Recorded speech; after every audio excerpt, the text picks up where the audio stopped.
ஐயா மியூட் எடுத்துட்டு பேசுங்க ஐயா, கேக்கல நீங்க பேசுறது.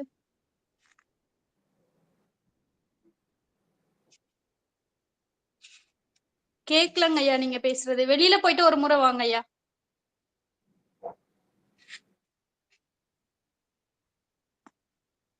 அம்மா என்னங்கம்மா பண்றது? ரிமூவ் பண்ணிடலாமா ஐயா? திரும்ப ஜாயின் பண்ணட்டுமா? ஆமா ஆமா, அவருக்கு அந்த கை வச்சு தெரியல, கை வைக்க தெரியல. ஐயா மைக் ஆன் பண்ணுங்க, ரெண்டாவதா இருக்கிற மைக் ஆன் பண்ணுங்க ஐயா. ரெண்டாவது சுவிட்ச் மேல கை வைங்களேன். மேல கை வச்சா கீழே கை வச்சுன்னா 5 சிம்பிள் வரும் பாருங்க. அதுல ரெண்டாவது வீடியோவுக்கு அப்புறம் ஒண்ணு வரும். ஐயா வெளியில போயிட்டாரு போட்டுருக்குமா. சாருபதி அம்மா, அனுசியா அம்மா மைக் ஆஃப் பண்ணுங்க, ஆஃப் பண்ண வைங்க.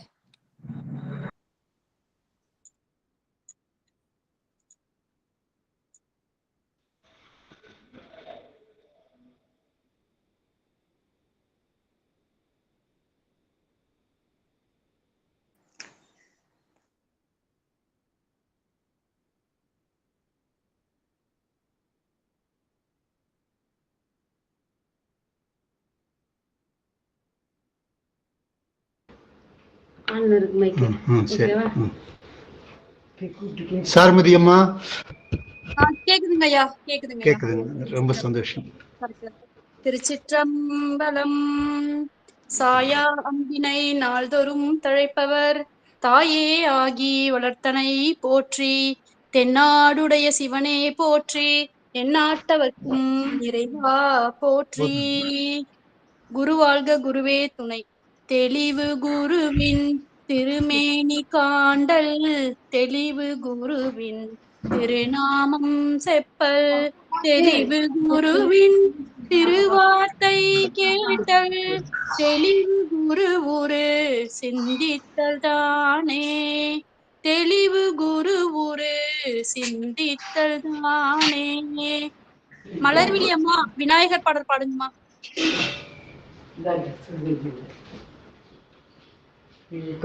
மலர்விழி அம்மா. சரி புஷ்பாமா பாடுங்கம்மா. பெரியதன் உருவுமை குலமிகு கரியது, வடிகொடு தனதடி வழிபடும் அவரிடர் கணிகணபதி வர அருளினன் மிகு கோடை வடிவினர் பயில் வலி வலமுறை இறையே. வாசுகி அம்மா, வாசுகி அம்மா நால்வர் துதி பாடுங்கம்மா. மூஞ்சி மட்டும் தான் தெரியுது. வாசுகி அம்மா. ஸ்ரீ சண்பகவல்லி அம்மா பாடுங்கம்மா. நான் பாடுறேம்மா. போதும் போதும் இது. அம்மா பாடுங்க பாடுங்க. பாடுறேம்மா. ஊழியர் கோன் வெப்பொழித்த புகழிய கோன் கழல் போற்றி, ஆழிமிசை கல்மிதப்பில் அணைந்த பிரான் அடி போற்றி, வாழி திரு நாவலூர் வன் தொண்டர் பதம் போற்றி, ஊழிமலி திருவாத ஊரர் திருத்தால் போற்றி. நன்றிம்மா. ஐயா நீங்க ஆரம்பிக்கலாங்க ஐயா, கரெக்டா இருக்குங்க ஐயா, எல்லாமே ஆரம்பிக்கலாம். திருச்சிற்றம்பலம். தில்லையம்பலம். தென்னாடுடைய சிவனே போற்றி. எந்நாட்டவர்க்கும் இறைவா போற்றி. வெற்றிவேல் முருகனுக்கு அரோகரா. சம்பந்த சரணாலயடிகள் திருவடிகள் போற்றி போற்றி. முக்கண்ணியுடன் அமர் முக்கண்ணப்பர் திருவடிகள் போற்றி போற்றி. விநாயகர் துதி. ஐந்து கரத்தனை ஆனை முகத்தினை இந்து நிளம்பிறை போலும் எயிற்றினை நந்தி மகந்தனை ஞான கொழுந்தினை புந்தியில் வைத்தடி போற்றுகின்றோமே. திருச்சிற்றம்பலம். தில்லையம்பலம். அடியார் பெருமக்கள் அனைவருக்கும் என்னுடைய இனிய காலை வணக்கங்களை மனமாற புலனாக்கிக் கொள்ளுகின்றேன். இன்றைய தினம் அருமையான தினம். அமாவாசை நாள் புதன்கிழமை இன்றைக்கு கிருத்திகை அமாவாசை நாள் இன்றைக்கு நமக்கு அமைந்திருக்கின்றது. முருகப்பெருமானுடைய சிந்தனைகளை, புது புது சிந்தனைகளை இந்த நாளில் நம்ம ஏற்றுக்கொள்ளுவதற்கு பெருமான் அருள் பாலித்திருக்கின்றார். எல்லோருக்கும் இனிய காலை வணக்கங்களை மீண்டும் புலனாக்கி கொண்டு இந்த நற்காலை வேளையிலே அருணகிரிநாதர் அருளிய கந்தர் அலங்காரத்திலிருந்து 4 பாடல்கள் வழியாக 59, 60, 61, 62 ஆகிய 4 பாடல்கள் வழியாக முருகப்பெருமானுடைய பெருமைகளையும் அருமைகளையும் ஆற்றல்களையும் வீர செறிவுகளையும் அவர் பக்தர்களுக்கு அருள்பாலிக்கின்ற அந்த விதத்தையும், அந்த நம்முடைய நிலை நம்ம எப்படி உயர வேண்டும், சகலர்களாக இருக்கக்கூடிய நாம் முருகப்பெருமானை நினைந்து போற்றி வணங்கி நாம் எப்படி நம்மை பக்குவப்படுத்தி கொள்ள வேண்டும் என்கின்ற அந்த செய்திகளை எல்லாம் தொடர்ந்து நாம் சிந்திக்கக்கூடிய பார்க்கக்கூடிய ஒரு நல்ல அருமையான வாய்ப்பை எண்ணி உளமாற மகிழ்ந்து நான் போற்றுகின்றேன். இன்றைக்கு இந்த சத்சங்கத்திலே கூடியிருக்கக்கூடிய அன்பர் பெருமக்கள் அனைவரையும் இனிதே வரவேற்று நான் மகிழ்கின்றேன். நம்முடைய அமைப்பாளர் பிரேமா அம்மா அவர்களுக்கு என்னுடைய இனிய காலை வணக்கங்களை புலனாக்கி கொண்டு இன்றைய செய்திகளை நாம் பார்ப்பதற்கு முற்படுவோம். ஆற்றல் மிக்க முருகப்பெருமானை 59வது பாடலிலே நாம் பார்க்க போகிறோம். முருகப்பெருமான் வீரதீர செயல்கள் மிகுந்த ஒரு நிலையிலே அவர் இருக்கின்றார். வீரம் செறிந்த முருகப்பெருமானை நம்ம வெற்றி பெறுவதற்காக, நம்முடைய வாழ்க்கையிலே வெற்றி பெறுவதற்காக அவருடைய அருளை நம்ம நாடி நிற்கின்றோம். அவருடைய மெஞ்ஞானத்தை நம்ம நாடி நிற்கின்றோம். அஞ்ஞானம் மிகுந்த நாம் மெஞ்ஞானத்தை நோக்கி நம்ம செல்லுகின்ற பொழுது நமக்கு காட்சியளிக்கின்ற முருகப்பெருமான் வீரதீர செயல்கள் மிகுந்த முருகப்பெருமான், ஆற்றல் மிகுந்த முருகப்பெருமானாக இருக்கின்றார். ஆகவே அவர் நமக்கு அருள் பாலிப்பதற்கு தயார் நிலையிலே இருக்கின்றார் என்கின்ற அந்த செய்தியை இந்த பாடல் வழியாக நம்ம பார்க்க போகிறோம். அந்த நம்ம மீண்டும் மீண்டும் கந்தர் அலங்காரத்திலே அருணகிரிநாதர் சொல்லி வரக்கூடிய ஒரே ஒரு செய்தி, முக்கியமான செய்தி என்னவென்று சொன்னால், அருமின், ஆசை அருமின், ஈசனோடாயினும் ஆசை அருமின் என்கின்ற அந்த கருத்தை நமக்கு மிக ஆணித்தரமாக வலுவாக மீண்டும் மீண்டும் நம்முடைய மனதில் பதிகின்ற மாதிரி ஆசிரியர் மாணவருக்கு பாடம் சொல்லி கொடுக்கின்ற பொழுது ஒரு தடவை சொன்னால் போதாது என்று எப்படி மீண்டும் மீண்டும் அந்த மாணவனுக்கு ஓதி ஓதி ஓதாமல் ஒரு நாளும் இருக்க வேண்டாம் என்கின்ற அந்த சொல்லுக்கு ஒப்ப ஆசிரியர் எப்படி மீண்டும் மீண்டும் சொல்லி நம்மை அந்த மாணவனுக்கு பதிவிறக்கம் செய்கின்றாரோ, கருத்தை பதிவு இறக்கம் செய்கின்றாரோ, அதே போலதான் அருணகிரிநாதர் நம்முடைய மனதிலையும் தீராத ஆசை கொண்டு இருக்கின்றோம். மனிதர்களாகிய நாம், சகலர்களாகிய நாம் நம்முடைய ஆசையை ஒழிக்கணும். ஆசை என்பது 3 வகை அப்படின்னு பிரித்து காட்டியிருக்கின்றார்கள். மண்ணாசை, பொன்னாசை, பெண்ணாசை. இந்த 3 தான் தலையாய ஆசைகள். மனிதனை அவனை சீரழிக்கக்கூடிய ஆசைகள் இந்த 3 ஆசைகள் தான். இந்த 3 ஆசைகளையும் அருணகிரிநாதர் இந்த பாடலிலே முறைப்படுத்தி வகைப்படுத்தி சொல்லி, இதுக்கு நீ கட்டுப்பட்டு போன அப்படின்னு சொன்னா உனக்கு எந்த விதமான விமோச்சனமும் இல்லைப்பா. இது முருகப்பெருமானுடைய சாட்சியாக நான் சொல்லுகின்றேன்.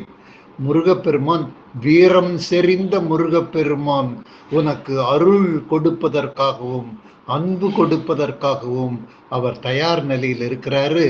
அதை ஏற்றுக்கொள்ளாமல் நீ எங்கேயோ சகதிக்குள்ள நீ போறதுக்கு நீ எத்தனித்து கொண்டிருக்கின்றாயே என்று அருணகிரிநாதர் ஒரு எச்சரிக்கை வார்த்தையை இந்த பாடல் வழியாக சொல்லி, சொத்து, சொகம், மனைவி, மக்கள், பொன்னு, போகம் என்றெல்லாம் நீ அலைந்தும் திரிந்தும் அவகாசம் இல்லாமல் இருக்காதே. நீ முருகப்பெருமானுடைய பாதார விந்தங்களை பணிவாய். உனக்கு பொய் அன்பு போகும், மெய் அன்பு கிட்டும். உனக்கு கடைசி காலம் உனக்கு நிம்மதியாக இருக்கும். நீ போற வழி உனக்கு நல்ல வழியாக இருக்கும் என்ற கருத்தை எல்லாம் சொல்லி, இப்படி நான் சொல்றத நீங்க கேட்டு என்னுடைய சொற்படி நடந்து முருகப்பெருமானுடைய கருணை வழியை பின்பற்றுவதற்கு முற்படாமல் நீங்கள் போனால் நீங்கள் கெடுவீர்கள் என்று ஒரு சாபத்தையும் அருணகிரிநாதர் சொல்கிறாரு. திட்டமா நான் சொல்றேன், உங்களுக்கு விமோச்சனமே கிடையாது, நீங்கள் வாழ்க்கையிலே கெடுவீர்கள் என்கின்ற அந்த சொல்லையும் மிக தெளிவாக ஆணித்தரமாக இந்த இடத்திலே அருணகிரிநாதர் இந்த பாடலிலே சொல்லி காட்டியிருக்கின்றார்.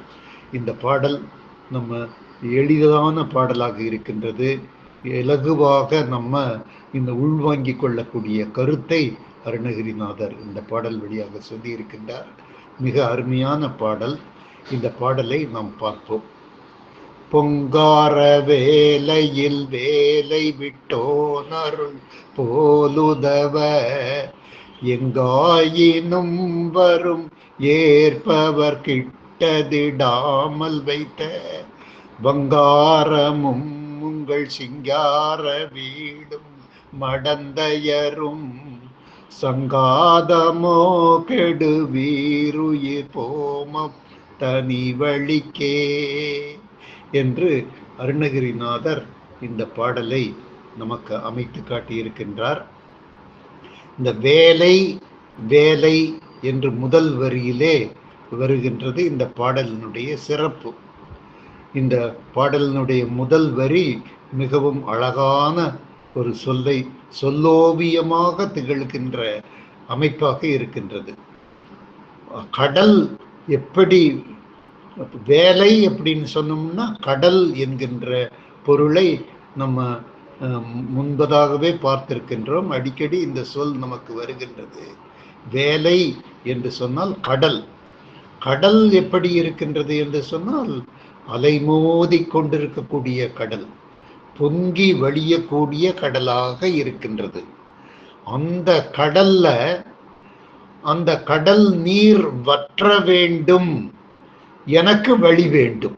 கடல் நீர் வற்ற வேண்டும், எனக்கு வழி வேண்டும் என்று அந்த ராமபிரான் இலங்கையை நோக்கி தன்னுடைய பர்வபத்தினியான சீதாதேவியை ராவணனிடமிருந்து மீட்க வேண்டும் என்கின்ற கொள்கை பிராயத்தோடு அவர் இலங்கையை நோக்கி போகின்ற பொழுது தடையாக இருந்தது அவருக்கு கடல் என்று நமக்கு தெரியும். அப்ப கடலுக்கு அதிபதியாக திகழுகின்ற அந்த வருண பகவானை நோக்கி ராமபிரான் ஒரு கோரிக்கை, ஒரு விண்ணப்பம் கொடுத்தார். எனக்கு வழி வேண்டும், இந்த கடல் நீரினுடைய ஆக்ரோஷம் தணிய வேண்டும், எனக்கு நல்ல பாதை அமைய வேண்டும், நான் இலங்கையை போய் சேர வேண்டும் என்று சொன்ன பொழுது அந்த வருண பகவான் செவி சாய்க்காத பொழுது முருகப்பெருமான் தோன்றினார். அந்த ராமபிரானுக்கு முருகப்பெருமானுடைய கருணை வந்தது. அந்த கடலே வற்றுகின்ற அளவிற்கு அந்த ஆற்றலை ராமபிரான் பெற்றார். கடல் வற்றியது என்ற செய்தி உண்மையான செய்தி. அந்த செய்தி சரித்திரபூர்வமான செய்தி. அதை இங்கு அருணகிரிநாதர் பதிவிட்டு காட்டியிருக்கின்றார். பொங்கார வேலையில் வேலை விட்டோன், தன்னுடைய வேலை சக்தி வாய்ந்த வேல், ஆற்றல் மிகுந்த வேல், அநியாயங்களையெல்லாம் அக்கிரமங்களையெல்லாம் போக்குகின்ற அந்த வேலை விட்டு அந்த வேலை செலுத்தி அந்த வேலினுடைய வீரியத்திற்கு பொங்குகின்ற அலை கட்டுப்பட்டது. அத்தகைய ஆற்றல் மிகுந்த முருகப்பெருமான் பக்தர்களுக்கு அருள் பாலிப்பதற்காக தயாராக இருக்கின்றார். பொங்கார வேலையில் வேலை ஒரு வேலை கடலாக இருக்கின்றது, கடல் என்கின்ற பொருள் கொடுக்கின்றது. இரண்டாவது வருகின்ற வேல் முருகப்பெருமானுடைய சக்தி வாய்ந்த வேல் என்கின்ற பொருளை கொடுக்கின்றது.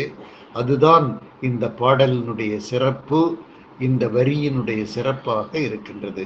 பொங்கார வேலையில் வேலை விட்டோன் அருள் நமக்கு இருக்கின்றது. அருள் வடிவமாக காட்சியளிக்கின்றார், அன்பு வடிவமாக காட்சியளிக்கின்றார் முருகப்பெருமான். அவர் வீரதீர கோலம் கொண்டிருக்கக்கூடிய முருகப்பெருமான் நமக்கு அருள் பாலிப்பதற்கு தயாராக இருக்கின்றார். போல் உதவ எங்காயினும் வரும் ஏற்பவர்க்கு இட்டது. ஆகவே முருகப்பெருமானுடைய அருள் உனக்கு வேண்டும் என்று சொன்னால், எங்காவது நீ பார்க்கின்ற ஒரு பசியோடு இருக்கக்கூடிய ஆன்மாக்கள், பசியோடு இருக்கக்கூடிய மனிதர்கள் எங்காயினும் உனக்கு தட்டுப்பட்டால், அவர் யாசகம் வேண்டி உன்னை ஏற்றால், நீ ஏற்பவர்களுக்கெல்லாம் இல்லை என்று நீ கொடு, தாராளமாக கொடு. தர்ம சிந்தனை உடையவனாகவே நீ எப்பொழுதும் இரு. தர்மம் தலை காக்கும். இட்டார் பெரியோர், இடாதார் இழி குலத்தோரை சார்ந்தவர்கள் ஆவார்கள்.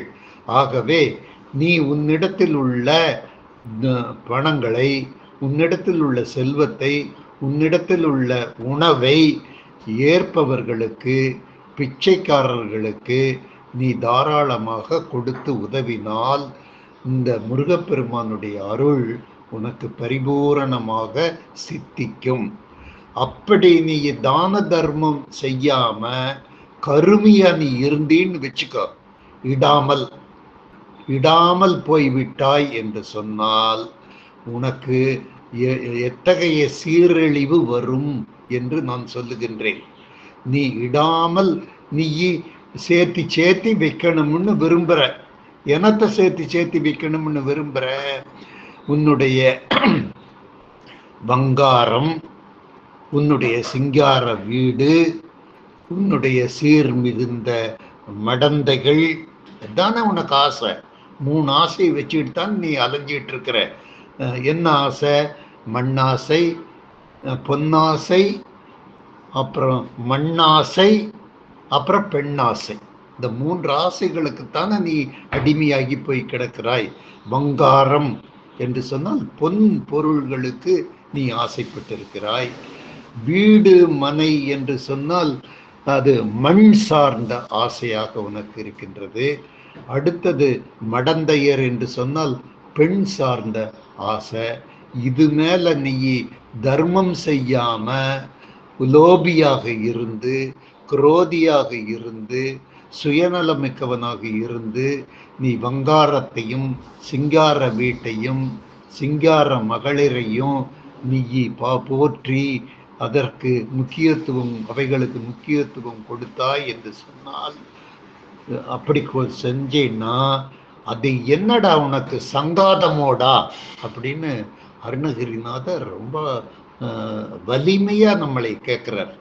அது உனக்கு என்னடா நிலையான ஒரு பொருள்னு நீ நினைச்சிட்டு இருக்கிறியா? சங்காதமோ என்றால் அதுதான் உனக்கு என்றும் நீடித்து இருக்கக்கூடிய சொத்து சொகம் அப்படின்னு நீ நினைக்கிறிய. அந்த 3ம் மண், பொன், பெண், இந்த 3ஐயும் போட்டுட்டு கட்டித்தாவி அணைச்சிட்டு இருக்கிறியே, அது உனக்கு என்னடா சங்காதமோ உனக்கு அது நீ என்றைக்கும் அதை போற்றி பாதுகாக்க முடியுமா, நீ வச்சிருக்க முடியுமா என்று அருணகிரிநாதர் ஒரு எச்சரிக்கை வார்த்தையை கொடுத்து, நான் சொன்னபடி கேட்டீங்கன்னா நீ வாழ்வாய், நான் சொல்றபடி கேட்காம நீ சுயநல கர்மியாக இருந்து ஆசைக்கு அடிமையாகி போனேன்னா நீ கெடுவாய், கெடுவீர் என்கின்ற சாபத்தை சொல்லி உயிர் போம் தனி வழியாகி போய்விடுவாய். உனக்கு உற்ற துணையாக யாரும் வரமாட்டார்கள். முருகப்பெருமான் துணை கண்டிப்பாக உனக்கு கிடைக்காது. உன்னோட வழி தனி வழியாக போய்விடும். தனியே அலைமோதுவாய். நீ போகின்ற வழி அது பயங்கரமான வழியாக இருக்கும். ஆகவே இத்தகைய இடர்பாடு உனக்கு நேரக்கூடாது என்பதற்காகத்தான் உனக்கு நான் உபாயம் சொல்லுகின்றேன். அந்த உபாயம் என்ன என்றால், இடு, வறியவர்களுக்கு இடு, ஏற்பவர்களுக்கு இடு, அதுதான் உனக்கு விமோச்சனம். முருகப்பெருமானுடைய கருணை உனக்கு கிடைப்பதற்கு ஒரே வழி அந்த வழிதான் என்கின்ற அந்த அருமையான செய்தியை இந்த 59வது பாடல் நமக்கு போதிக்கிறது. நாம் பயன் பெறுகின்றோம். நாம் இந்த பாடலை பாராட்டுகின்றோம். பொங்கார வேலையில் வேலை விட்டோன் அருள் போல் உதவ எங்காயினும் வரும் ஏற்பவர்க்கு இட்டது. இடாமல் வைத்த வங்காரம் சிங்கார வீடு மடந்தையர் சங்காதமோ.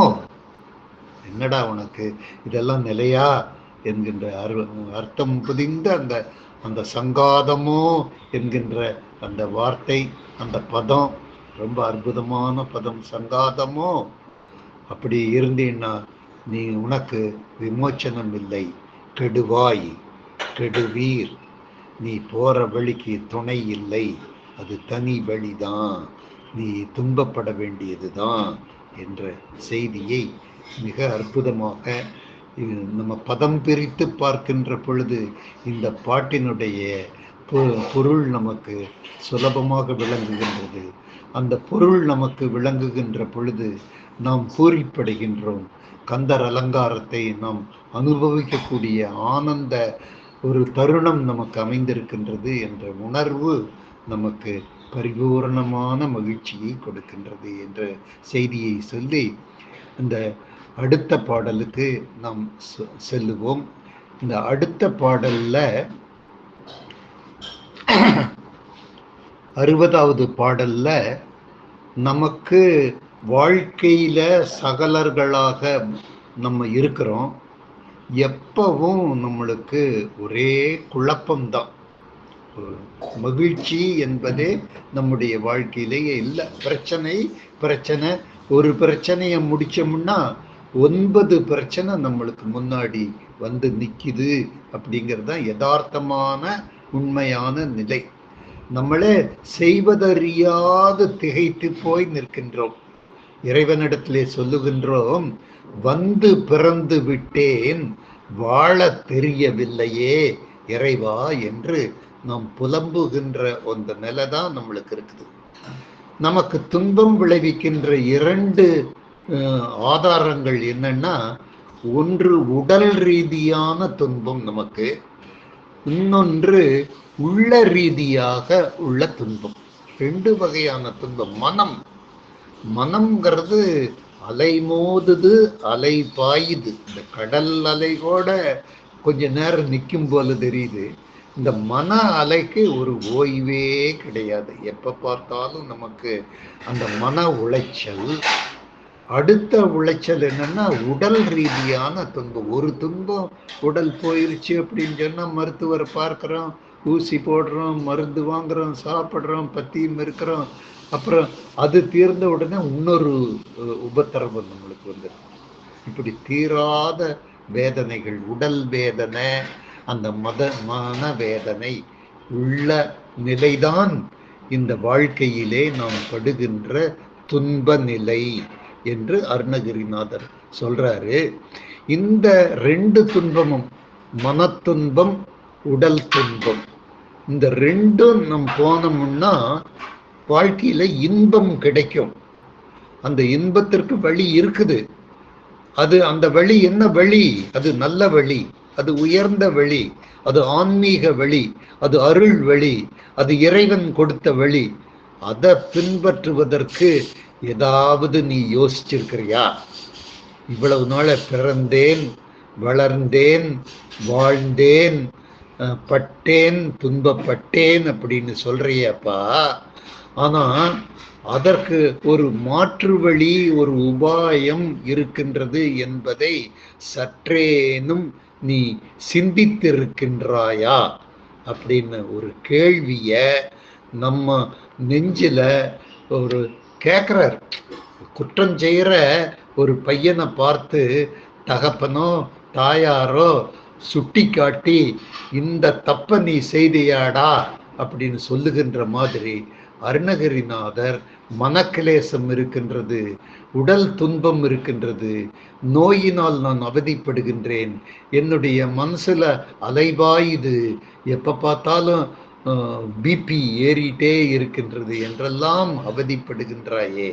ஆனால் நீ அதற்கு மாற்று வழி என்றாவது இருக்கின்றது என்பதை யோசித்து இருக்கிறாயா? கோயிலுக்கு போனாயா? ஆன்மீக அன்பர்களை நீ சந்தித்தாயா? பெரியோர்களுடைய சொற்படி நீ நடந்தாயா? என்கின்ற கேள்விகளை எல்லாம் அடுக்கடுக்காக அருணகிரிநாதர் நம்மிடத்திலே கேட்கின்றார் இந்த பாடல் வழியாக. முதல்ல அந்த பாடலை நம்ம பார்ப்போம். சிந்திக்கிலேன் நின்று சேவிக்கிலேன் தண்டை சிற்றடியை, வந்திக்கிலேன் ஒன்றும் வாழ்த்துகிலேன் மயில் வாகனனை,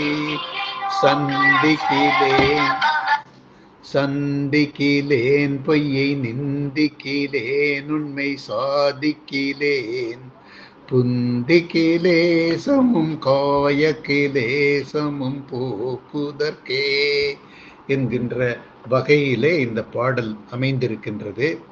அந்த இறுதி வரியில தான் அந்த நமக்குள்ள ஆதங்கங்களை, நமக்குள்ள இடர்பாடுகளை சொல்றார். புந்தி கிலேசம், கிலேசம், கிலேசம் அப்படின்னு சொன்னாலே துயரம்.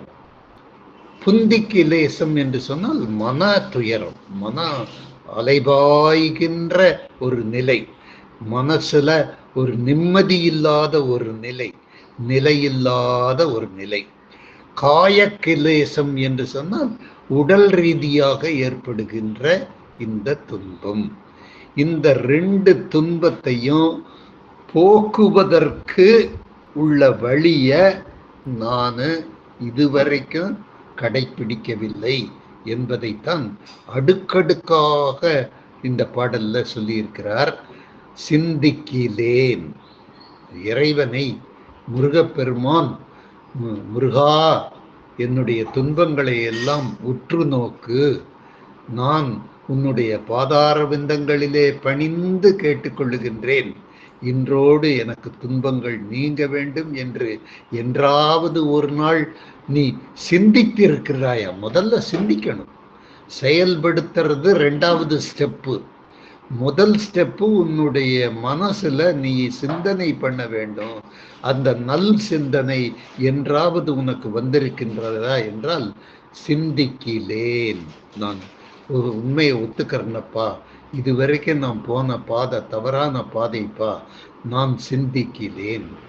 நின்று சேவிக்கிலேன் இறைவனை, முருகப்பெருமானை நின்று அவருடைய பாதங்களை பணிந்து போற்றி அவரை கண்ணார கண்டு மனமாற தரிசிக்கக்கூடிய ஒரு நிலையை இதுவரைக்கும் நான் அந்த பாக்கியம் பெறவே இல்லை, நான் அந்த சந்தர்ப்பத்தை ஏற்படுத்தி கொள்ளவே இல்லை, சிந்திக்கவும் இல்லை, நின்று சேவிக்கவும் இல்லை, தண்டை சிற்றடியை வந்திக்கிலேன் வணங்கவும் இல்லை.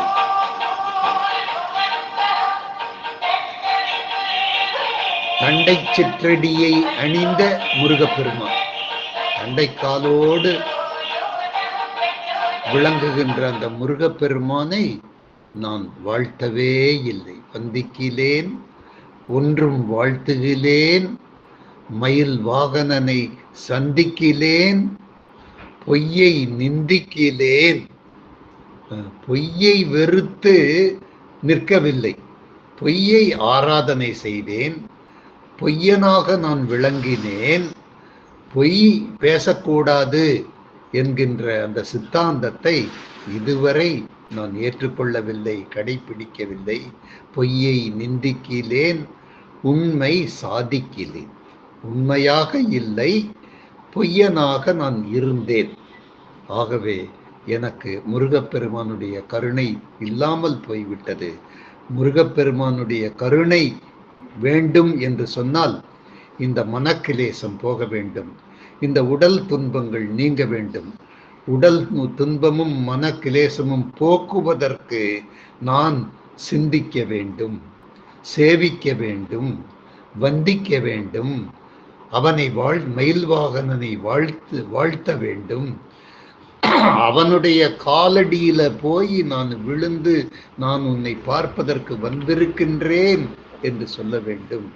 என்னுடைய உள்ளம் நல்ல உள்ளமாக மாற வேண்டும். பொய் பேசாது இருக்க வேண்டும் என்று வள்ளல் பெருமான் இறைவனிடத்திலே பணிந்து கேட்டுக்கொண்டதைப் போல நாமும் நான் பொய் பேச மாட்டேன், பொய்யனாக நான் இருக்க மாட்டேன்.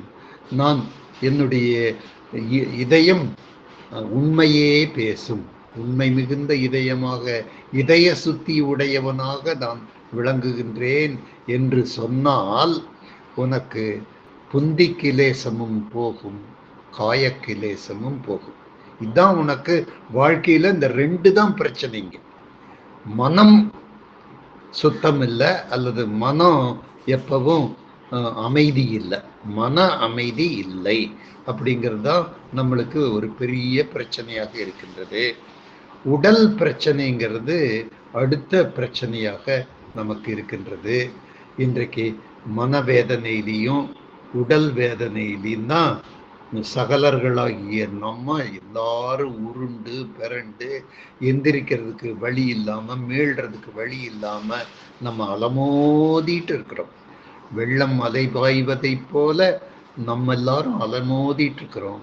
அதற்கு ஒரே ஒரு வழி, இறைவனுடைய சிந்தனைகளை ஏற்படுத்தி கொள்ள வேண்டும், இறைவனை ஆராதிக்க வேண்டும், அவனை வாழ்த்த வேண்டும், அவனை வணங்க வேண்டும்.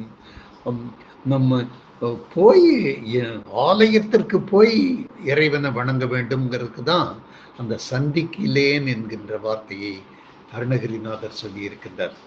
சந்திக்கிலேன் என்று சொன்னால் ஆலயத்தில் தான் அபரிமிதமான அந்த அருள் பிரகாசம், அந்த கருணை வெள்ளம் அப்படியே விரைவி அந்த சக்தி தாண்டவமாடக்கூடிய இடம் எது அப்படின்னு சொன்னோம்னா ஆலயம்தான். அந்த ஆலயத்திற்கு போய் நம்ம இறைவனை சந்திச்சோம் அப்படின்னு சொன்னோம்னா தான் நம்மளுக்கு நாம் பாக்கியம் பெற்றவர்களாக ஆவோம் என்கின்றதையும், அந்த வாழ்க்கையில நம்ம கடைபிடிக்கக்கூடிய 2 கொள்கைகளை அருணகிரிநாதர் சொல்லி காட்டி இருக்கிறாரு. அடே, பொய் பேசாமல் நீ இருக்க வேண்டும்.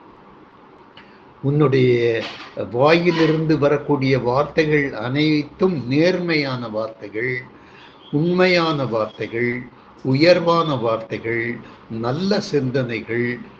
முதல்ல சிந்தனை நல்லதாக இருக்கணும், எண்ணம் நல்லா இருக்கணும். எண்ணம் மனம் போல வாழ்வு அப்படின்னு நம்ம பெரியவர்கள் சொல்லி இருக்கின்றார்கள். அந்த மனம் நமக்கு சுத்தமாக இருந்தால்தான் வாக்கு சுத்தமாக இருக்கும்.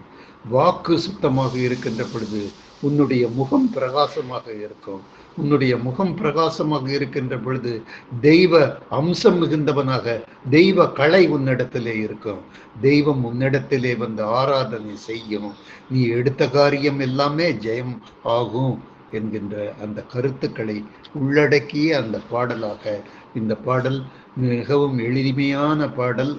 அந்த எதிர்மறை வார்த்தைகளை எல்லாம் தொடர்ந்து பயன்படுத்தி அது எதிர்மறையில சொல்லுகின்ற பொழுதுதான் அந்த கருத்து வலிமை பெறுகின்றது என்கின்ற காரணத்தினாலே சிந்திக்கிலேன், வந்திக்கிலேன், வாழ்த்துகிலேன், சந்திக்கிலேன், சேவிக்கிலேன் என்றெல்லாம் சொல்லி இதையெல்லாம் நீக்கிட்டு நான் சந்திக்கின்றேன், சேவிக்கின்றேன், வந்திக்கின்றேன், வாழ்த்துகின்றேன் என்கின்ற அந்த நேர்மறை எண்ணங்களுக்கும் நேர்மறை செயல்பாடுகளுக்கும் என்று உன்னுடைய வாழ்க்கை மடைமாற்றம் ஆகின்றதோ அன்றுதான் முருகப்பெருமானுடைய கருணை பார்வை உன் மீது படும்.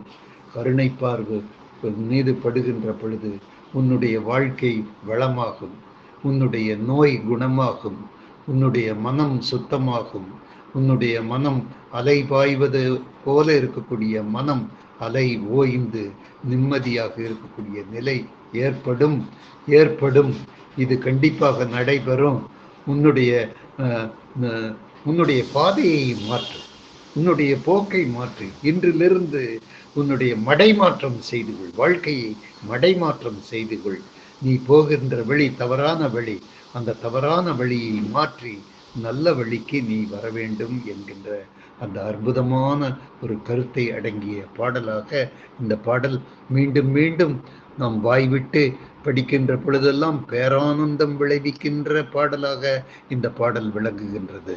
சிந்திக்கிலேன், நின்று சேவிக்கிலேன், தண்டை சிற்றடியை வந்திக்கிலேன், ஒன்றும் வாழ்த்துகிலேன், மயில் வாகனனை சந்திக்கிலேன், பொய்யை நிந்திக்கிலேன், உண்மை சாதிக்கிலேன், புந்திக்கிலேசமும் காயக்கிலேசமும் போக்குதற்கே என்கின்ற ஒரு அற்புதமான கருத்தை வலியுறுத்துகின்ற வண்ணமாக அருணகிரிநாதர் முருகப்பெருமானுடைய கருணையை என்றைக்கு நம்ம சிந்திக்கவும் செயல்படுத்தவும் வாழ்த்தவும் தலைப்படுகின்றோமோ அன்றைக்கே நமக்கு பாவங்கள் போய் நாம் விமோச்சனம் பெறுவோம், விடுதலை பெறுவோம் என்கின்ற இந்த மாதிரியான எண்ணங்களை எல்லாம் தேக்கித்தான் நம்முடைய வாழ்க்கையில நம்ம மேல்படி எடுத்து வைக்கணும்.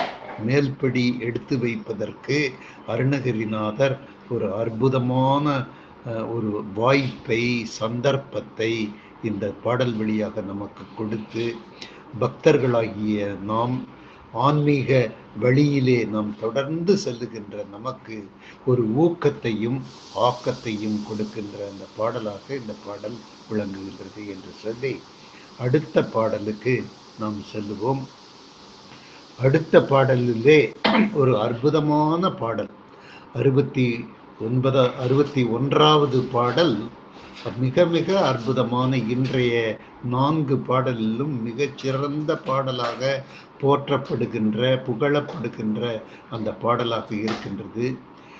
ஆன்மீக வழியை பின்பற்றுகின்ற நாம் அனைவரும் நம்முடைய இலக்கு, ஃபைனல் ரீச் என்று சொல்லக்கூடிய நம் எட்டி பிடிக்கக்கூடிய அந்த இலக்கை பற்றி இந்த பாடலில் சொல்லுகின்றார். அந்த மனமும் உடலும் அலைபாய்கின்ற மனசை நம்ம ஒருநிலைப்படுத்த வேண்டும். நம்ம உடம்பு நம்ம சொல்றபடி கேட்க வேணும். அதுதான் நம்முடைய குறிக்கோள். அந்த குறிக்கோளை அடைகின்ற பொழுது மனம் அலைபாயாம இருந்தா, உடல்ல உபத்திரவும் இல்லாம இருந்தோம்னா நம்ம ஒரு இடத்துல உட்கார முடியும், சிந்திக்க முடியும், சேவிக்க முடியும், வந்திக்க முடியும், வாழ்த்த முடியும்.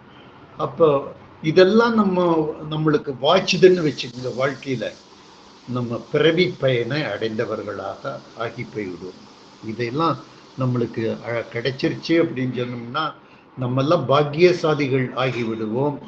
அந்த பரமனுடைய அடியை பின்பற்றுவதற்கு தகுதி பெற்றவர்களாக ஆகிவிடுவோம் என்கின்ற இந்த கருத்தை தான் இந்த 61வது பாடல் நமக்கு அடியொற்றி காட்டியிருக்கின்றார் அருணகிரிநாதர்.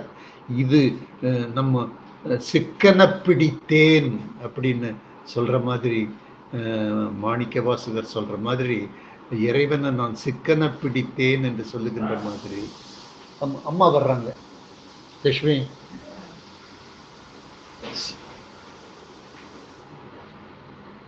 சிக்கன பிடித்தேன் என்கின்ற இந்த கொள்கையை நம்ம சிக்கன பிடித்தேன் என்கின்ற அந்த நிலைக்கு நம்ம வர வேண்டும் என்பதுதான் இந்த கருத்து, இந்த பாடலினுடைய கருத்து. முதல்ல இந்த பாடலை நம்ம பார்ப்போம்.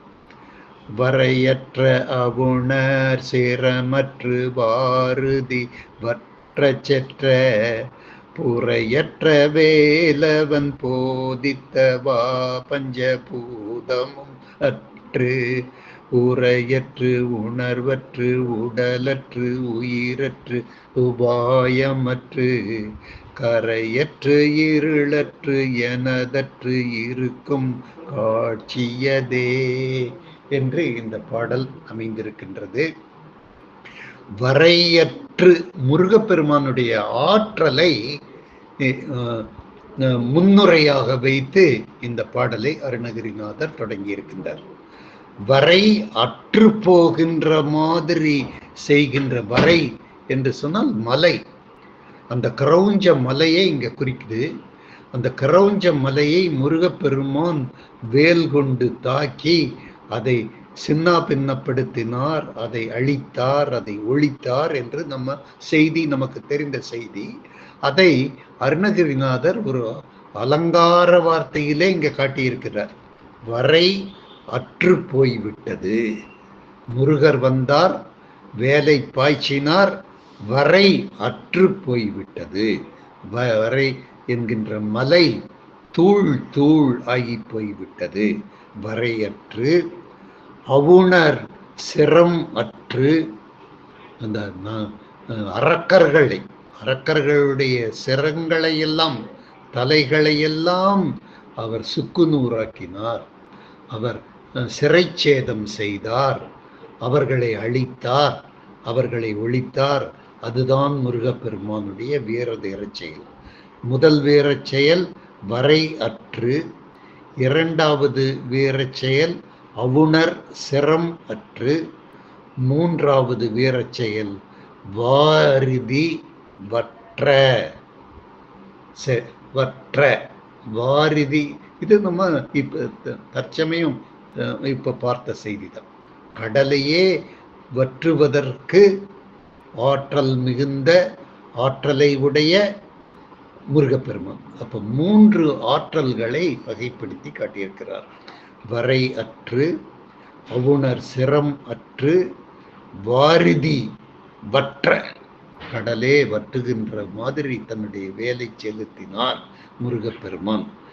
இத்தகைய முருகப்பெருமானை புறையற்ற வேலவன், வீரம் மிகுந்த வேலவன், வெற்றி மிகுந்த வேலவன், அவன் செற்றவன், அவன் வீரன், புரை இல்லாதவன், குற்றம் குணமே குறியாக கொண்டவன், குற்றமே சற்றும் இல்லாத முருகப்பெருமான் அவன் புரை அற்ற வேலவன்.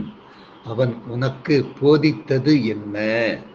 அவன் உனக்கு போதித்து கொடுத்திருக்கின்றானே, அவன் ஆசானாக இருந்து உன்னை வெளிப்படுத்தி இருக்கின்றானே, அந்த நிலையை நீ ஏற்றுக்கொள்ள வேண்டும். அந்த நிலையை நீ ஏற்றுக்கொண்டால் இந்த உலகங்கள் அனைத்தும் உனக்கு ஒன்றுமில்லாமல் போய்விடும். இந்த துன்பங்கள் அனைத்தும் பூஜ்ஜியம் ஆகிவிடும். நீ அந்த பூஜ்ஜிய நிலையை நீ அடைய வேண்டும் என்பதற்காகத்தான் போதித்தவா, இறைவா இதை நீ போதித்தவாய், நீ என்னை எந்த நிலைக்கு நீ உயர்த்தி இருக்கின்றாய் என்று சொன்னால் பஞ்சபூதமும் அற்று. நம்ம வாழ்க்கையில இந்த பஞ்சபூதம் அப்படிங்கிறது நம்மளுக்கு தெரியும். நிலம், நீர், காற்று, தீ, வான் ஆகிய 5 பஞ்சபூதங்களுக்கு நம்ம கட்டுப்பட்டவர்கள். இறைவனை சிந்தனை செய்து கொண்டு இறைவனே கதி என்று நினைக்கின்ற பொழுது மனதை நம்ம ஒருமைப்படுத்தி தியான நிலையிலே ஆழ்ந்து சிந்திக்கின்ற பொழுது இந்த பஞ்சபூதங்களுடைய இருப்பிடம், பஞ்சபூதங்களுடைய அந்த தன்மையை உணர்கின்ற அந்த நிலை எதுவுமே நம்மளுக்கு தெரியாது.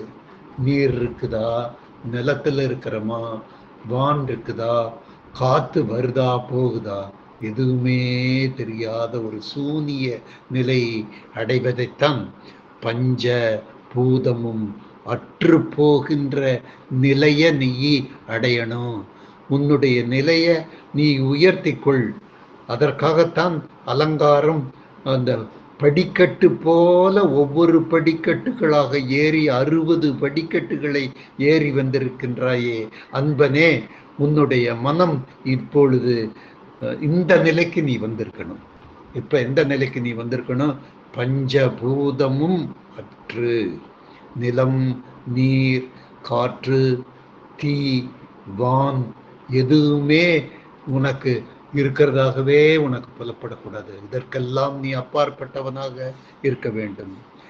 உரை அற்று, பேச்ச நிறுத்தப்பா. பேசினால் பேசுகின்ற பொழுது பேச்சுத்தான் நிலைக்குமே ஒழிய இறைவன் உனக்கு காட்சிப்படுத்த மாட்டார். இறைவன் உனக்கு கண்ணுக்கு தெரியாது. ஆகவே நீ உரையற்று இருக்க வேண்டும், நீ உணர்வற்று இருக்க வேண்டும், நீ உடல் அற்று இருக்க வேண்டும், உயிரற்று இருக்க வேண்டும், உபாயம் அற்று இருக்க வேண்டும், கரையற்று இருக்க வேண்டும், இருளற்று இருக்க வேண்டும், எனதற்று இருக்க வேண்டும். என்ன அற்புதம்! எத்தனை சொற்களால அந்த ஞான நிலைய, அந்த அருள் நிலைய, அந்த பரமானந்த நிலைய அடையாளப்படுத்தி காட்டியிருக்கின்றார் என்று பார்க்கின்ற பொழுது இந்த பாடல் நமக்கு 61வது படியாக இருந்து அருணகிரிநாதர் மேலே மேலே மேலே வா என்று எழுப்பி செல்வதாக இதய சுத்தி பூர்வமாக உணரக்கூடிய பாடலாக இந்த பாடல் நம்மளுக்கு விளங்குகின்றது. இப்படி இருக்கணும் அப்படின்னு சொன்னா உடல் அற்று இருக்கணும் அப்படின்னு சொன்னவரு உபாயம் அற்று இருடா அப்படிங்கிறார். இந்த உபாயம் அற்று இரு அப்படின்னா என்ன அர்த்தம்னாங்க, நம்ம ஏதாவது ஒரு இந்த வழியில் நீ போனா நல்ல வழி அப்படின்னு சொன்னோம்னா நம்ம உடனே ஏன் இது இல்லாட்டி என்ன, இந்த வழியிலையும் போகலாமல்ல, இது நல்லா இருக்குதுல்ல அப்படின்னு இந்த உபாயம் சொல்றதுல நம்ம ரொம்ப கெட்டிக்காரர்களாக திகழ்கிறோம். ஆகவே அருணகிரிநாதர் சொல்றாரு, இந்த உபாயம் அந்த உபாயம் எல்லாம் சொல்லிட்டு டயத்தையும் காலத்தையும் நேரத்தையும் வீண் விரயம் செய்யாதேடா, உபாயம் அற்று இருன்னு சொன்னாரு. அடுத்த வார்த்தையில் என்ன சொல்லி இருக்கிறாரு, டேய் கரை இல்லாம எர்றா அப்படின்னு சொல்லி இருக்கிறாரு பாருங்க. கரை அப்படின்னு சொன்ன என்ன அர்த்தம்?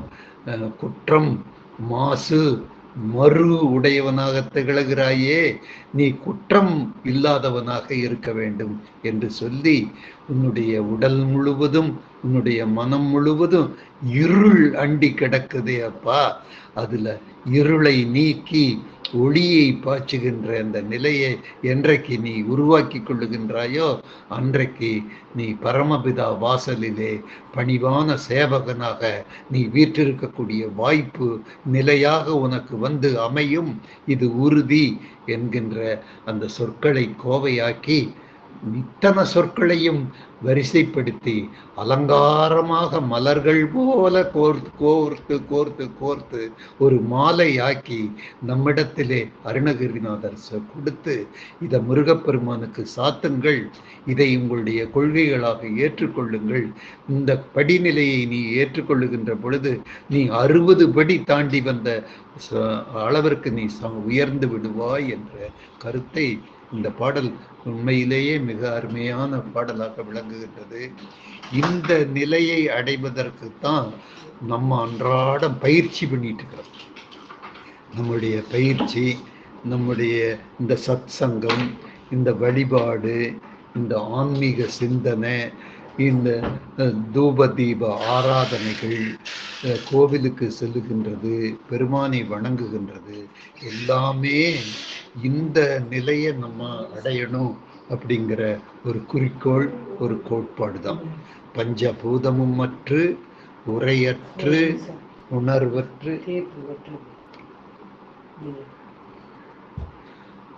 உரையற்று, உணர்வற்று, உடலற்று, உயிரற்று, உபாயமற்று, கரையற்று, இருளற்று, எனது அற்று, நான் என்கின்ற அகங்காரம், எனது என்கின்ற மமகாரம் கொஞ்சம் கூட இருக்கக்கூடாது. பரிபூர்ண அன்பு உன்னிடத்திலே பிரகாசமாக விளங்க வேண்டும். அப்படி விளங்குகின்ற அந்த நிலை தான், இதுதான் நம்முடைய கொள்கை, நம்முடைய கோட்பாடு, நம்முடைய இலக்கு.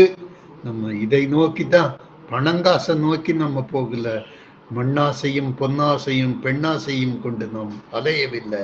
நம்முடைய நோக்கம் பரிபூர்ணமான நோக்கம், பரிசுத்தமான நோக்கம், இறைவனுடைய மலர்பாதங்களை கமலபாதங்களை நம்ம அடைய வேண்டும் என்கின்ற நோக்கம். அதற்கு ஆதார சுருதியாக இந்த வழிகளை அவர் அடையாளப்படுத்தி காட்டியிருக்கின்றார் என்பதை நம்ம இதய சுத்தியாக நம்ம பார்ப்பதற்கு கடமைப்பட்டிருக்கின்றோம். பஞ்சபூதமும் மற்று உரையற்று உணர்வற்று உடலற்று உயிரற்று உபாயமும் அற்று கரையற்று இருள் அற்று எனது அற்று இருக்கும் அந்த கோலம், அந்த காட்சி, அது எதோட நீ ஐக்கியமாகிறே அப்படின்னு சொன்னோம்னா இறைவனோடு ஐக்கியமாகக்கூடிய அந்த நிலை. அது அந்த நிலை இன்னும் நமக்கு வாய்ப்பதற்காகத்தான் இந்த சந்தர்ப்பங்களை எல்லாம் நம்ம அருமையாக பயன்படுத்தி கொண்டிருக்கின்றோம். நமக்கு இந்த வாய்ப்பு இறைவனுடைய கருணையினால் தான் இந்த அற்புதமான இந்த 10 மணியிலிருந்து 11 மணி வரைக்கும் நம்ம சிந்திக்கக்கூடிய வாய்ப்பெல்லாம் இறைவனுடைய கருணையினால் தான் நமக்கு ஏற்பட்டிருக்கின்றது. ஆகவே இந்த உயர்ந்த படிமான கொள்கையை, படிநிலைய அருணகிரிநாதர் போதித்த வண்ணம் ஏற்றுக்கொள்ளுகின்றோம், பரிபூரணமாக நாம் ஏற்றுக்கொள்ளுகின்றோம். அந்த நிலையை நாம் அடைவதற்கு நம்ம அன்றாடம் முயற்சிப்போம், பயிற்சி செய்வோம், பாராயணம் செய்வோம் என்கின்ற கருத்தை இந்த பாடல் வழியை பார்க்கின்றோம். இப்பொழுது நமக்கு இந்த பாடலினுடைய கருத்து இந்த மிக சுலபமாக நமக்கு விளங்குகின்ற வகையில் இருக்கிறது. வரையற்று அவுணர் சிரமற்று வாருதி வற்றச்சற்ற புறையற்ற வேலவன் போதித்தான். என்ன போதித்தான்? பஞ்சபூதமும் மற்று உரையற்று உணர்வற்று உடலற்று உயிரற்று உபாயம் மற்று கரையற்று இருளற்று எனதற்று இருக்கும் காட்சி எனக்கு வேண்டும் என்கின்ற அந்த நிலையை ஏற்படுத்தி கொள்ள வேண்டும் என்பதை இந்த பாடல் வழியாக நாம் பார்க்கின்றோம். 62வது பாடல்ல அருணகிரிநாதர் முருகப்பெருமானுடைய கருணையையும் முருகப்பெருமானுக்கு ஆதார சுருதியாக விளங்குகின்ற சிவபெருமானை பற்றியும் அவருக்கு மிக சொந்தக்காரராக விளங்கக்கூடிய அந்த பிரம்மன் இல்லைங்க, விஷ்ணுவினுடைய பெருமைகளையும் சொல்லக்கூடிய பாடல். இந்த பாடல் வழியாக சிவபெருமானை போற்றுகின்றார், விஷ்ணு பெருமானை போற்றுகின்றார், முருகப்பெருமானுடைய பெரும் கருணையையும் இந்த பாடல் போதிக்கின்ற பாடலாக அமைந்திருக்கின்றது. மிகச்சிறந்த பாடல் இது. நம்ம பாராயணம் செய்வதற்குரிய பாடலாக விளங்குகின்றது. ஒரு அற்புதமான பாடல் 62வது பாடல். அதை முதலிலே பாடுவோம். ஆளுக்கு அணிகலம் வெண்டலை மாலை அகிலம் உண்ட மாலுக்கு அணிகலம் தன்னந்தொழாய் மயல் ஏறுமையன் காலுக்கு அணிகலம் வானோர் முடியும் கடம்பும் கையில் வேலுக்கு அணிகலம் வேலையும் சூரனும் மேருவுமே என்கின்ற வகையிலே இந்த பாடல் மிக சிறப்பு மிகுந்த பாடல். ஆளுக்கு, மாலுக்கு, காலுக்கு, வேலுக்கு என்கின்ற அந்த ஓசை நயம் எதுகை மூனை மிகுந்த ஒரு நிலையிலே இந்த பாடலை அருணகிரிநாதர் மிக சிறப்பாக அமைத்து காட்டியிருக்கின்றார். இந்த பாடலினுடைய பொருளை நாம் முதலில் புரிந்து கொள்ள வேண்டும். அந்த பொருளை புரிந்து கொண்டதற்கு பின்பு அதை நம்ம மனப்பாடம் செய்து அன்றாடம் இறைவனை துதிக்கின்ற பொழுது இந்த பாடலை நம்ம இறைவன் முன்னாடி நம்ம படைப்பதற்கும் நம்மை தகுதிப்படுத்திக் கொள்ள வேண்டும் என்கின்ற விண்ணப்பத்தையும் சொல்லி இந்த பாடலினுடைய கருத்துக்களை என்ன கருத்துக்கள் என்று பார்க்கலாம். முதலில் அவர் எடுத்துக்கொள்வது சிவபெருமானை பற்றி எடுத்துக்கொள்ளுகின்றார். ஆளுக்கு அணிகலம், சிவபெருமான். சிவபெருமான் எந்த காட்சியோடு அவர் விளங்குகின்றார் என்று சொன்னால், அவர் எலும்பு மாலைகளை சூடி இருக்கின்றார். அப்பர் பெருமான் அந்த திருவங்க மாலையை பாடுகின்ற பொழுது தலையே நீ வணங்காய் தலை மாலை தலை கணிந்து என்று சொல்லுகின்ற பொழுது அந்த தலை மாலை என்று சொல்லுகின்றது சிவபெருமான் அணிந்து கொண்டிருக்கக்கூடிய அந்த மாலை. சிவபெருமான் சுடுகாட்டில் காட்சியளிக்கின்றார். அளிக்கின்ற தெய்வமாக அவர் விளங்குகின்றார். அவர் சூடியிருக்கக்கூடிய அந்த மாலை வெண்மாலை, எலும்புகளால் ஆக்கப்பட்ட அந்த மாலையை அவர் காட்சியளிக்கின்றார். அதோடு காட்சியளிக்கின்றார். அதுதான் அவருக்கு அணிகலம். ஆளுக்கு அணிகலம் வெண்தலை மாலை. மண்டையோட எல்லாம் ஒன்னா கோர்த்து மாலையா சூடி இருக்கக்கூடிய பெருமான் காட்சியளிக்கின்றார். ஆளுக்கு அணிகலம் வெண்தலை மாலை அகிலம் உண்ட மாலுக்கு அணிகலம். திருமால் அகிலம் உண்டவர், அகிலத்தையே அவர் காப்பாற்றுகின்றவர், அகிலத்தையே அவர் போற்றி அவர் சமபங்காக காப்பாற்றுகின்ற அந்த பெருமான். அவருக்கு அணிகலம் எது என்றால் தன்னம் துழாய் மாலை. அது தன்னம், அது குளிர்ந்த மாலை, அது அழகான மாலை, அது சிறப்பான மாலை, அது அழகு பொருந்திய மாலையாக காட்சியளிக்கின்றது. அது தன்னம் துழாய் மாலை. ஆளுக்கு அணிகலம் வெண்டலை மாலை அகிலம் உண்ட மாலுக்கு அணிகலம் தன்னம் துழாய் மயலேறும் ஐயன் காலுக்கு அணிகலன் வானோர் முடி. மயல் ஏறும் ஐயன், மயில் மீது வருவார் நீலச்சிகண்டியில் ஏறும் பிரான் கோலக்குரத்தியுடன் எந்த நேரத்திலும் வருவான் என்று ஐயம் திரிபுர நாம் நினைந்து கொண்டிருக்கின்றோமே, நம்ம முருகனை ஆராதனை செய்து கொண்டிருக்கின்றோமே. அந்த நீல மயில் மீது ஏறி வருகின்ற அந்த முருகன் அவனுடைய காலிலே அணிகலமாக விளங்குகின்றது. எது என்று சொன்னால் 2 அணிகலன்கள் இருக்கின்றன. ஒன்று கடம்ப மாலை, இன்னொன்று தேவர்கள் எல்லாம் அடிபணிந்து தெண்டனிட்டு தங்களுடைய சிரசை முருகனுடைய பாதத்திலே வைத்து பணிந்து போற்றுகின்றார்களாம். அதுதான் அவருக்கு அணிகலம். தேவர்கள் உடைய தலை வைத்து பணிகின்ற அந்த பணிவுதான் முருகப்பெருமானுக்கு அணிகலமாக விளங்குகின்றது. வானோர் முடியும் கடம்ப மாலையும் அவருடைய காலிலே அவருக்கு அணிகலமாக விளங்குகின்றது. கையில் முருகப்பெருமானுக்கு 2 ஆராதனைகள் சொல்லியிருக்கின்றார். சிவபெருமானுக்கு 1 ஆராதனை, திருமாலுக்கு 1 ஆராதனை, முருகப்பெருமானுக்கு 2 ஆராதனைகளை சொல்லியிருக்கின்றார் அருணகிரிநாதர். காலுக்கு அணிகலன் வானோர் முடியும் கடம்பும், கைக்கு அணிகலம், கையில் வேலுக்கு அணிகலம். கையில் முருகப்பெருமான் என்ன வைத்திருக்கின்றார் என்றால் அவர் வேலை வைத்து காட்சியளிக்கிறார். வேலும் மயிலும் நமக்கு துணை.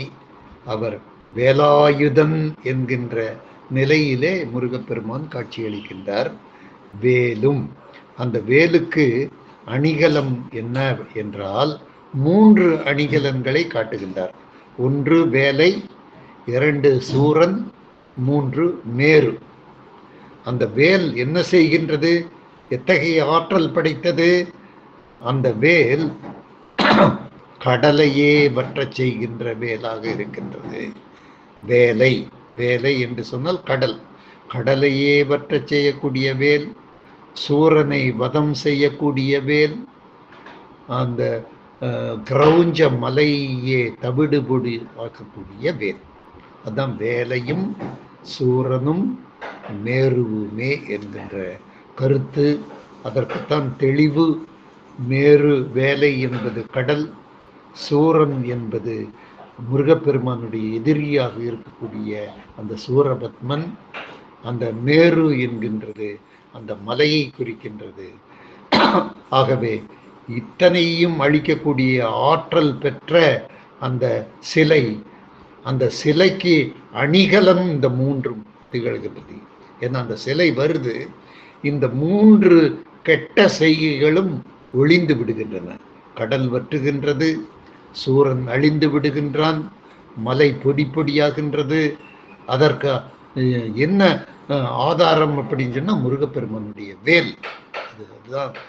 அதுதான் அணிகலமாக திகழ்கின்றது என்கின்ற கருத்து உட்பட இந்த பாடலை அருணகிரிநாதர் சிறப்பாக அமைத்து கொடுத்திருக்கின்றார். இப்பொழுது நமக்கு பொருள் சுலபமாக விளங்குகின்றது. ஆளுக்கு அணிகலன் வெண்தலை மாலை, அகிலமுண்ட மாலுக்கு அணிகலம் தன்னந்துழாய், மயிலேறும் ஐயன் காலுக்கு அணிகலன் வானோர் முடியும் கடம்பும், கையில் வேலுக்கு அணிகலம் வேலையும் சூரனும் மேருவுமே என்கின்ற வகையிலே இந்த 4வது பாடல் அமைந்திருக்கின்றது. இன்றைக்கு நமக்கு அமைந்த அந்த 4 பாடல்களுமே மிக சிறப்பு பெற்ற பாடல்களாக அமைந்திருக்கின்றன. நம்முடைய புந்தி கிலேசம், காய கிலேசம் நமக்கு போகணும் அப்படிங்கிறதுக்கு அருணகிரிநாதர் மிக அற்புதமான வழிகளை எல்லாம் சொல்லிக் கொடுத்தார்.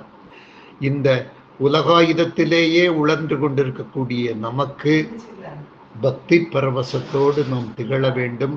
அந்த ஞான நிலையை, அந்த மோன நிலையை, அந்த பரமானந்த நிலையை, அந்த நித்திய நிலையை, அந்த அருள் நிலையை அடைவதற்கு நீ என்ன செய்யணும் அப்படிங்கிற கருத்துக்களை எல்லாம் சொல்லி, இந்த மாதிரி பாடல்களுக்கெல்லாம் பொருள் விளங்கி கொள்ளக்கூடிய அந்த அற்புதமான சந்தர்ப்பங்களை எல்லாம் நம்ம ஏற்படுத்துவதற்கு, அதை பயன்பெறுவதற்கு அமைந்த அன்பர்களாகிய உங்களை எல்லாம் நான் போற்றி வணங்குகின்றேன். இந்த மாதிரி தான் நம்ம ஒவ்வொரு பாடல்களுக்குமே நம்ம பொருளை விளங்கி கொள்ளுவதற்கு நம்ம முயற்சி செய்ய வேண்டும், நம்ம பயிற்சி செய்ய வேண்டும் என்று நான் கேட்டுக்கொண்டு, முருகப்பெருமான் அருணகிரிநாதர் வாழ்க்கையில வேதனைப்பட்டு நொந்து போய் இனிமேல் நான் பிழைக்கிறதுக்கு வழியே இல்லை அப்படின்னு சொல்லி திருவண்ணாமலையில அந்த உச்சி மேல ஏறி நான் என்னை உயிரை மாய்த்து கொள்ளுகின்றேன், நான் தற்கொலை செய்து கொள்ளுகின்றேன் என்று அவர் குதித்த பொழுது இறைவன் தத்ரூபமாக எழுந்து வந்து, அருணகிரி நீ இறக்க வேண்டாம், உனக்கு நான் வாழ்வு தருகிறேன், என்னுடைய புகழை நீ பாடுகின்ற வண்ணம் இனி உன்னுடைய வாழ்க்கையை நீ கழிப்பாய் என்று சொல்லுகின்ற பொழுது அருணகிரிநாதர் அவர் போக்கிரியாக, பக்கிரியாக, பரம பாவியாக திகழ்ந்து கொண்டிருக்கின்ற அந்த அருணகிரிநாதர் யோகியாக மாறுகின்ற அந்த சந்தர்ப்பத்திலே தான் அந்த முதல் பாட்டு, முத்தை தருபத்தி திருநகையத்தை கிரிசத்தை சரவண முத்திக்கொரு வித்துக்கொரு வரம் என போதும் என்ற அந்த பாடல் தான் அவர் எடுத்து முத இறைவனை துதித்து பாடிய பாடல். அதுவே அந்த பாடலே ரொம்ப கடினமான பாடல் தான். இன்றைக்கு நம்ம பல பதங்களை நம்ம பிரித்து பார்த்து, இன்றைக்கு பதம் பிரித்து பார்த்து பொருள் கொண்டு நாம் இன்ப நிலையை அடைஞ்சிருக்கிறோம். இந்த முத்திக்கொரு வித்துக்கொரு முத்தை தருபத்தி திருநகை அத்திக்கிரை சத்தி சரவண முத்திக்கொரு வித்துக்கொரு பதம் எனபோத என்கின்றதே ஒரு கடினமான பதம் தான். அந்த பதம் என்ன சொல்லுது அப்படிங்கிறத ஒரு நிமிஷத்தில் நான் என்னுடைய உரையை முடிப்பதற்கு முதல்ல இதை சொல்லிக் கொள்ளுவதற்கு நான் உங்களோடு பகிர்ந்து கொள்வதிலே நான் ஆனந்தம் கொள்ளுகின்றேன். முத்தை தரு பத்தி திருநகை, பற்கள் எல்லாம் முத்து போல இருக்குது அப்படிங்கிறது தான் முத்தை திரு. ரொம்ப அலங்காரமா அருள் வடிவம் கொண்ட ஒரு நிலையில முத்தை திருவாக அந்த பற்கள் வரிசையாக இருக்கின்றது. அது பத்தி திரு நகை, அது எது அந்த பற்கள் எல்லாம் புன்னகை புரிந்த ஒரு நிலையில் இருக்கின்றது. பத்தி என்று சொன்னால் அருள் வடிவமாகவும் பக்தி வடிவமாகவும் ஆனந்த வடிவமாகவும் சந்தோஷமாகவும் இருக்கக்கூடிய நிலைதான் பத்தி திரு நகை. திரு நகை, நகையோடு இருக்கின்ற அந்த பற்கள், முகம். அத்திக்கு இறை. அத்தி அப்படின்னா தெய்வ யானைக்கு நாயகன் முருகப்பெருமான். அத்திக்கு இறையாக இருக்கக்கூடிய சக்தி சரவணன் முருகப்பெருமான். அவன் நமக்கு என்ன கொடுப்பதற்கு தயாராக இருக்கிறான்னா, முக்திக்கு ஒரு வித்து, ஞான நிலையையும் பரமானந்த நிலையையும் அந்த முக்தி நிலையை நம்ம அடையணும் அப்படிங்கிறதுக்கு ஒரு வித்தாக இருக்கின்றான், ஒரு விதையாக இருக்கின்றான், ஒரு கருவியாக இருக்கின்றான். அதுதான் இறைவன், அதுதான் முருகப்பெருமான். அவருடைய பதத்தை நாம் போற்றுவோம் என்கின்ற அந்த அடிதான் அருணகிரிநாதர் அவருடைய வாயிலிருந்து, அவருடைய நாவிலிருந்து, சிந்தனையிலிருந்து முருகப்பெருமானை ஆராதிப்பதற்காக அவர் எடுத்து வைத்த முதல் அடியே இந்த அடிதான். இதனுடைய பொருளை இன்றைக்கு சிந்திப்பதற்கு நம்ம ஒரு வாய்ப்பை ஏற்படுத்தி கொள்ளுவோம். முத்தை தரு பத்தி திருநகை அத்திக்கிரை சத்தி சரவண முத்திக்கொரு வித்துக்கொருபரம் எனவோத என்கின்ற வகையிலே அந்த அருணகிரிநாதர் அந்த மொதல் அவருக்கு முதல் பாடல். அப்புறம் அவர் சரஞ்சரமா அவர் பாடுவதற்கு முருகப்பெருமானுடைய கருணை வாய்த்தது. கந்தர் அலங்காரம் பாடுவதற்கு அவருக்கு வாய்ப்பு அமைந்தது. அதையெல்லாம் பெற்று பாக்கியசாலிகளாக நாம் அனுபவிப்பதற்குரிய ஆனந்தத்தை பெற்றோம் என்கின்ற கருத்தை எல்லாம் இன்றைக்கு உங்களிடத்திலே பரிமாறி நாம் ஆனந்தம் கொள்ளுகின்றேன், பேரானந்தம் அடைகின்றேன். உங்களோடு இருந்த இந்த 1 மணி நேரம் ஒரு பொன்னான நேரம் என்று நான் கருதுகின்றேன். பெருமானை நினைப்பதற்கும் போற்றுவதற்கும் நமக்கு பாக்கியம் அமைந்திருக்கின்றது. பிரேமா அம்மா அவர்களை நாம் எல்லோரும் ஒன்றுபட வாழ்த்துவோம், அவரை வணங்குவோம். ஏனென்றால் அவர்தான் இந்த சந்தர்ப்பத்தை நமக்கு ஏற்படுத்தி கொடுத்திருக்கின்றார்.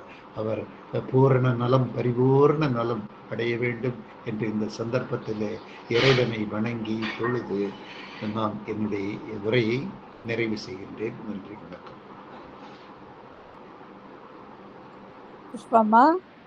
புஷ்பாமா பேசுங்க. வணக்கம் ஐயா. அருமைங்க ஐயா. இந்த 4 பாடலும் ரொம்ப அழகா அருமையா எடுத்து கொடுத்தீங்க. முதல் பாடல் பொங்கார வேலை வேலை வைத்தேன் அருள் போல், அந்த பாடலுக்கு பொங்கும் கடல்ல வேலை பாய்ச்சல முருகன் முருகன் வேலை பாய்ச்சினான்னு அந்த அர்த்தத்துல சொன்னீங்க. முருகன் பாய்ச்சியில் சேவலாகவும் மயிலாகவும் வந்தது, அந்த கருத்தையும் சொன்னீங்க. நாம பிரதி உபகாரம் உபகாரம் இல்லாம தொண்டு செய்யணும், அது மாதிரி எல்லாருக்கும் யாசகம் செய்யணும், எல்லாருக்கும் வரவங்களுக்கு இல்லைன்ற மாதிரி கொடுக்கணும்ன்ற அந்த இதையும் இதை சொன்னீங்க. வங்காரம் உங்க சிங்கார வீதம் அடைந்து, நம்ம வங்காரம்னா இது வாழ்க்கையில சிங்கார வீடு மறந்துடும். வங்காரம்னா நம்ம வாழ்க்கை வாழற வாழ்க்கை, சிங்கார வீடு இதெல்லாம் நம்ம மடந்தை, இதெல்லாம் நமக்கு நிலை இல்லை. அதனால அதை நினைச்சு அதை அந்த நமக்கு வராது, நமக்கு பிற்காலத்துக்கு அது நம்ம போகும் காலத்துக்கு அதை எடுத்துட்டு போகணும். அதெல்லாம் நினைச்சு கெடாம இருக்கணும்னு சொல்லிட்டு அந்த முதல் பாட்டுக்கு அர்த்தம் அழகா சொன்னீங்க ஐயா. எல்லாருக்கும் உதவி செய்யணும், நம்ம இதா இருக்கக்கூடாது, மங்கையருடைய இதுலயே இருக்கக்கூடாது. வீடும் வராது, மனைவியும் வரமாட்டாங்க, நம்ம வாழ்க்கையும் வராது, இதெல்லாம் சங்காதம் இல்லை, நமக்கு நிலை இல்லை அப்படின்ற அர்த்தத்துல அந்த முதல் பாடலுக்கு அர்த்தம் அழகா சொன்னீங்க. 2வது பார்த்தா ஐயா ஒவ்வொரு பாடலும் அந்த வரிகள் தான் அவ்வளவு கோர்த்து மாலை அலங்காரத்தோட மாலையா கொடுத்திருக்காரு. சிந்திக்கிறேன், சேவிக்கிறேன், வந்திக்கிறேன், வாழ்த்துக்கிறேன், சந்திக்கிறேன், நெந்திக்கிறேன் என்று ஒவ்வொரு பாடலும் அந்த பாடல் படிக்கும் போதே நமக்கு அழகா இருக்கு. சிந்திக்கிறேன் உன்னை பற்றி நான் சிந்திக்கவே முருகா, உன் சேவடிய தண்டைய சேவிக்கவே இல்லையே, வந்திக்கல உன்னை பற்றி வாழ்த்தவே இல்லையே, வாழ்த்தல மயில் வாகனம் உன்னை வாழ்த்துக்க உன்னை சந்திக்கல அப்படின்னு சொல்லிட்டு பொய்யே பேசிட்டு இருக்கேனே, உண்மையே செய்றியே, என் புத்தியும் மனமும் இப்படி இருக்கிறேன்னு சொல்லிட்டு அந்த பாட்டுக்கு அர்த்தம். இதெல்லாம் நீக்கலன்னா உன்னுடைய தண்டையை நினைச்சு நான் வழிபடணும் அப்படின்ற அர்த்தத்துல 60வது பாடல் ரொம்ப அழகா எடுத்து சொன்னீங்க. உடலும் மனமும் நம்ம முருகனே, எந்த நேரம் முருகனே அவனுடைய இதே சிந்திச்சு அவன் தண்டையை அவன் கால் திருவடியே வணங்கணும்ன்ற அர்த்தத்துல அழகா சொன்னீங்க ஐயா. அடுத்த வரையெட்டு, இந்த பாடல் முருகனை எட்டி பிடிக்கிற இலக்கை கூறியுள்ளார் என்று சொன்னீங்க. வரையெட்டு அவுணர் சிரமட்டு வரையற்றுன்றதுக்கு மலையை வந்து ஆஹ் வரைன்னு சொல்லிட்டு மலைன்னு சொன்னீங்க. மலைய வந்து கிரஞ்ச மலைய இது பண்ணுது, வேலை விட்டு இது பண்ணுது, பொடி பொடியா தூளாக்கல்த பத்தி சொன்னீங்க. அவுணர் சிரமட்னா அவுணர்னா அசுரர்கள், அசுரர்களை வந்து சிரத்தை அறுத்தது சொன்னீங்க. வாரதின்றது வந்து விடுத்த அம்பல், வாரதி வெட்டனா அவர் விடுத்த அம்பு வந்து அலைகடலையே வட்டம் செய்துச்சு, வாரதினா அலைகள் அப்படின்னு அந்த இதுல சொன்னீங்க. குறையற்ற வேலவன் போதித்தவா, குறையற்றுன்றதுக்கு குற்றமில்லாத முருகன் என்று சொன்னீங்க. வரையற்று அவனை சேர்த்து வாரதி வட்டு சென்ற குறையற்ற குற்றமுள்ள வேதாவனை நீ போதித்த, அவர்கள் போதித்த பஞ்சபூதம் மற்ற பஞ்சபூதம் 5 பூதங்கள், அதான் காற்று ஆகாயம் நிலம், அந்த பூதங்களே இல்லாம பூதங்களும் அற்று போற அளவுக்கு நீ வந்து இருக்கணும்ன்ற மாதிரி சொன்னீங்க. உரையற்று குற்றம் இல்லாதவன், அவனுடைய உணர்வை அற்று நம்ம உரையற்று உணர்வற்று உடலற்று, உடலும் அற்று இருக்கணும், உயிரும் அற்று இருக்கணும், உணர்வும் அற்று இருக்கணும், எந்த உபாயமும் இல்லாம அவனிடம் எந்த உபாயத்தையும் எதிர்ப்பாக கரையற்று இருக்கணும். கரையன்னா குற்றம் இல்லாதவன் இருக்கணும், இருளற்றுன்னு இருளை நீக்கி இருக்கணும் அப்படின்ற அர்த்தத்தை அழகா இந்த பாடல் ரொம்ப அருமையா இருக்கு. அந்த அதாவது நீங்க பாடும் போதே ஒவ்வொரு வார்த்தையும் அழுத்தி அழகா சொல்லும் போது அந்த வார்த்தை எங்களுக்கு அப்படியே மனசுல பறையுது.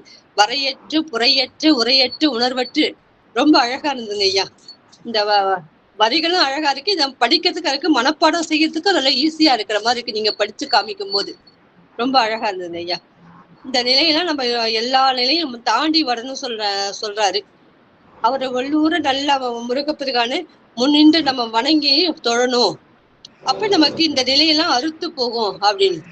அடுத்தது 62வது பாடல் ஆளுக்கு அணிகள். அதுல வந்து சிவபெருமானு பெருமாளு இது முருகனுடைய அவர்களுடைய பெருமைதான். ஆளுக்கு அணிகளும் வெண்டலை மாலை.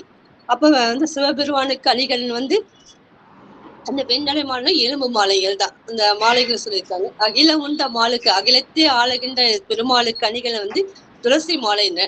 மயில் ஏறும் ஐயன், மயில் ஏறும் முருகனுக்கு கால் அணிகள் வந்து 2 சொல்லியிருக்கீங்க. வானோர் முடியும் கடம்பமும். வானோர்னா தேவர்களுடைய தலைகள் சொல்லியிருக்காங்க, கடம்பனா கடம்ப மலர்னு சொல்லியிருக்கீங்க. வேலுக்கு அணிகள் வேலையும் சூரன், அவனுடைய வேலுக்கு அணிகள் வந்து வேலை சூரனை வந்து அழிச்சது அப்படின்ற அர்த்தத்துல அந்த பாடலுக்கு அர்த்தம் அழகா சொன்னீங்க ஐயா. ரொம்ப 4 பாடம் நல்லா எங்களுக்கு தெளிவா புரிஞ்சுதுங்க ஐயா. திருவடி வணக்கம். ரொம்ப நிதானமா அழகா எங்களுக்கு எங்க அறிவுக்கு ஏற்ற அளவுக்கு அழகா சொன்னீங்க ஐயா. திருவடி வணக்கம் ஐயா.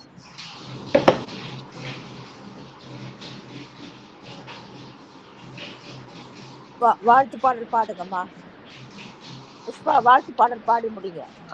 வான்முகில் வழாது பெய்க மலி வெள்ளம் சுரக்க மன்னன் கோன்முறை அரசு செய்க குறைவில்லாது உயிர்கள் வாழ்க நான்மறை அறங்கள் ஓங்க நற்றவம் வேள்வி மல்க மேன்மை கொள் செய்வ நீதி விளங்குக உலகம் எல்லாம் மேன்மை கொள் செய்வ நீதி விளங்குக உலகம் எல்லாம் ஆறிரு தடந்தோள் வாழ்க அருமுகம் வாழ்க வெற்பை கூறுசை தனிவேல் வாழ்க குக்குடம் வாழ்க செம்பில் ஏரிய மஞ்சை வாழ்க யானை தன் அணங்கு வாழ்க மாறிலா வள்ளி வாழ்க வாழ்க சீரடியாரெல்லாம் வாழ்க சீரடியாரெல்லாம். திருச்சிற்றம்பலம். முருகாசனம்.